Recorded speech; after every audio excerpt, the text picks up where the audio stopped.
यहोवा का आनंद मेरा दृढ़ गढ़ है, बाइबल में लिखा है। अब यहां पर जब वो उजाड़ू बेटा वापिस आया तो वो क्या कर रहे थे? नाच रहे थे। और ये एग्जाम्पल किसने दी?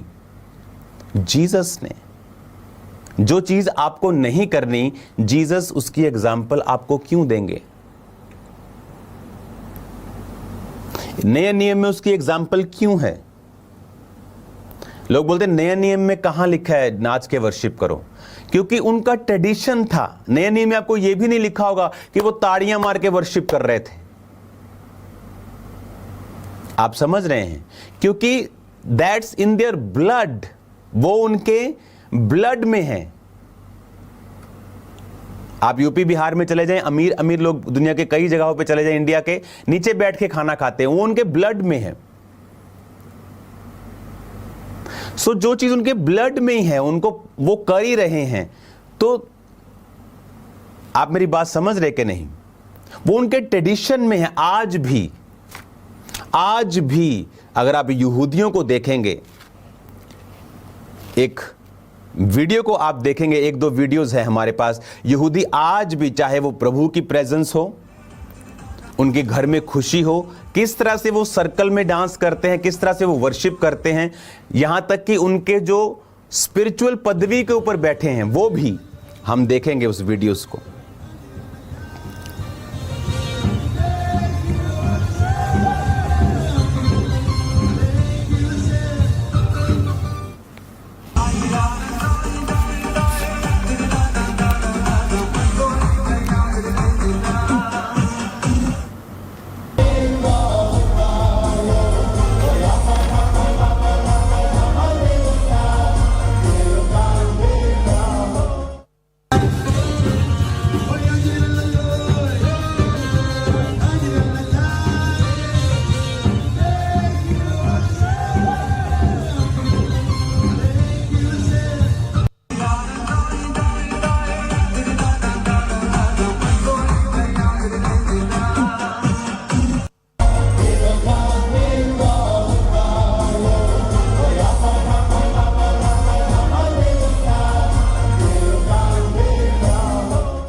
आपने देखा, ये वर्शिप आपने देखी, आपने क्या नोटिस किया कि रब्बी, यहूदी लोग, विश्वासी लोग किस तरह से वर्शिप कर रहे हैं,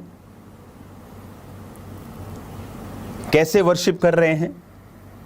क्योंकि ये इनके ट्रेडिशन में है शुरू से लेकर एंड तक, कि जब उन्हें जीत मिली, लिखा मरियम मूसा की बहन ने डफली निकाली और वो डफली बजा रही थी और पीछे लोग आत्मा में नाच रहे थे। हालेलुया।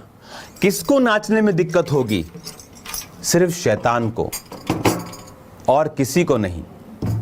क्योंकि डेविल जानता है कि जब आप परमेश्वर के लिए नाचते हैं, एक आनंद, एक ताकत आप में प्रवेश करती है, एक आनंद आपके अंदर प्रवेश करता है। और शैतान जानता है यहोवा का आनंद आपका दृढ़ गढ़ है, और वो नहीं चाहता है कि आपके अंदर परमेश्वर का आनंद रहे। 2005 में के करीब जब मैं इस मिनिस्ट्री को स्टार्ट करने वाला था, 2007 आई थिंक 2007 के करीब, मैं खामरा में था, 2007 की बात है।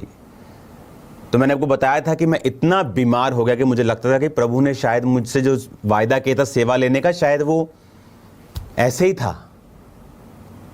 और इतने टेस्ट करवाए, कुछ नहीं आया, और मुझे 24 घंटे टेम्परेचर रहता था, बुखार 102 101 रहता था, दवाई खाओ ठीक, 4 घंटे बाद फिर होता था।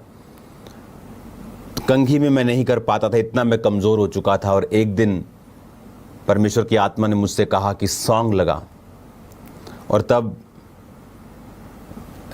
कंप्यूटर्स का, आज भी कंप्यूटर्स होते लोगों के, लेकिन आज फ़ोन पे लोग ज़्यादा हैं, तब कंप्यूटर पे लोग ज़्यादा होते थे। तो कंप्यूटर मेरे कमरे में हमेशा लगा रहता था, डेस्कटॉप, साथ 2 स्पीकर्स होते थे।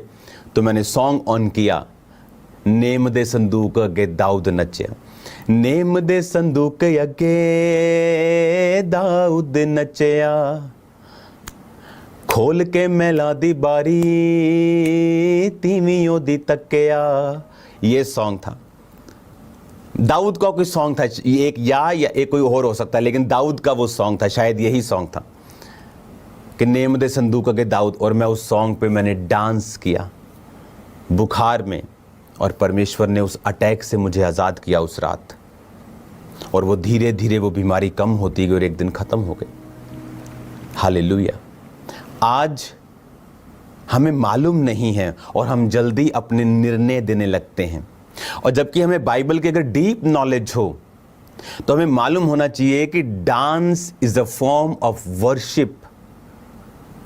लेकिन हर चीज की एक मर्यादा, एक सीमा होती है। जैसे चावल आपके लिए बहुत अच्छे हैं, रोटी अच्छी है, लेकिन अगर आप उसे एक्सेस में खाएंगे तो फिर वो आपके लिए अच्छी नहीं है। डांस अच्छा है, लेकिन अगर आप यहूदी लड़कियों को, लेडीज को डांस करते हुए चर्च में देखेंगे तो उनके जो कपड़े होते हैं वो लूज होते हैं, बहुत नीचे भी, ऊपर भी, बाजुएं भी, ताकि जब वो डांस करती हैं उनका कोई भी अंग हिलता हुआ दिखाई नहीं देता है और वो आराम से वर्शिप करती हैं। ये कॉमन सेंसेस हैं और स्पिरिचुअल सेंसेस हैं जो हमें यूज करनी है। हालेलुया। अगर कोई यूथ डांस कर रहा है, कोई लड़का डांस कर रहा है, तो वो डांस किसी को इंप्रेस करने के लिए नहीं कर रहा है या रील्स बनाने के लिए नहीं कर रहा है। वो डांस कर रहा है, परमेश्वर की आराधना, वर्शिप कर रहा है, वो नाच रहा है, परमेश्वर को थैंक्स कर रहा है, आत्मा में भर रहा है।